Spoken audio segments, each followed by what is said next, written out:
and welcome to the Teen Life Coach Podcast. I'm your host, Sammy, and today we are going to talk a little bit about complaining. Hey guys, welcome to the podcast this week. How's it going?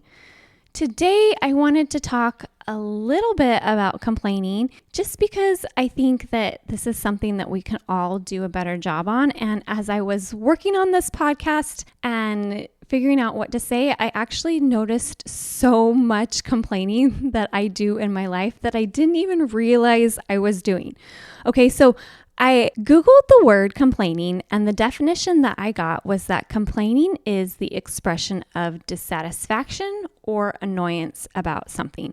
Okay, and we've all been around people who complain a lot. And how does that feel? Doesn't feel really great, right? We like to complain about people that complain a lot, all right? And I like to express my annoyance with people who complain. Nobody likes a complainer, right? But here's the thing. We are all complainers and we don't even realize it. A lot of the times we think we are just stating the facts about the world around us when in reality we are complaining. And we don't think we are complaining because we are just stating things that feel true to us. Okay, so some examples of this are it's so hot, or my room is so messy, my brother is annoying, there's no cute people in this school to date. My nose is the wrong shape. I have too much homework. I ate too many cookies. My stomach hurts. The movie could have been better. Okay, so if complaining didn't affect us at all, I'd say, sure, go ahead and just complain away, okay?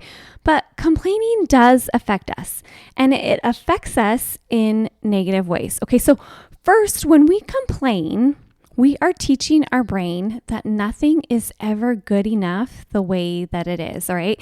And we become problem saturated and learn to focus on all the things that are not right. And the more we do this, it becomes a habit, and our brains get on this trajectory of always looking for problems. And when we're always looking for problems, we're teaching our brain that that's the most important thing to think about and to talk about, okay? The second thing about complaining is that it just feels yucky, all right? If you are expressing dissatisfaction about the things or situations or people in your life, you are not going to feel good, all right? You won't feel happy, all right? Complaining, it actually makes you feel depressed. It feels terrible. So notice how even your body feels physically next time you complain. It just kind of like sucks the joy out of your body.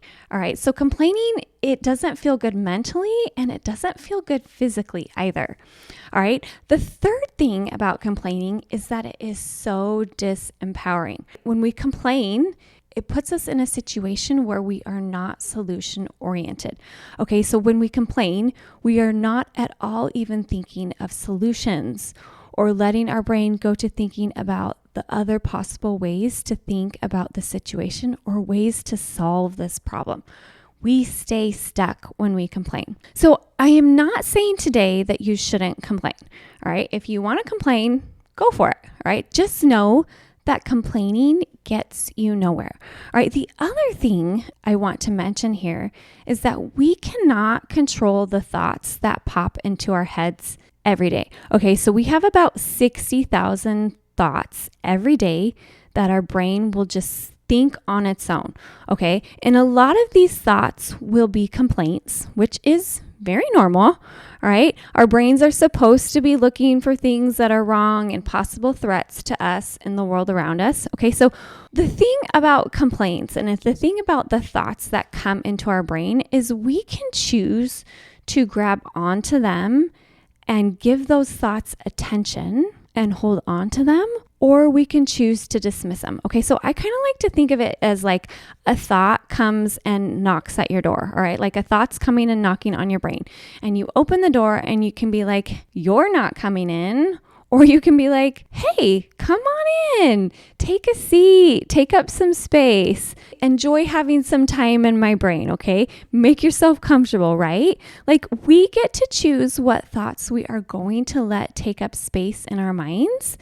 And depending on what thoughts we let stay inside our brains and take up that space, that will totally dictate how we feel. So the thoughts are going to come knocking. We can't control what thoughts come knocking at our door and what thoughts come into our brain, but we can control what thoughts we let stay in there, okay? And what thoughts we let take up space in our brain. Okay, so complaining comes so naturally to us that it is very hard to stop. So my advice for you today is to just start noticing your dissatisfaction with just one area in your life and see if you can start to dismiss those thoughts, all right? It's going to be really hard because it feels like it is necessary to complain. Like our brains really, really want to hang on to that, okay?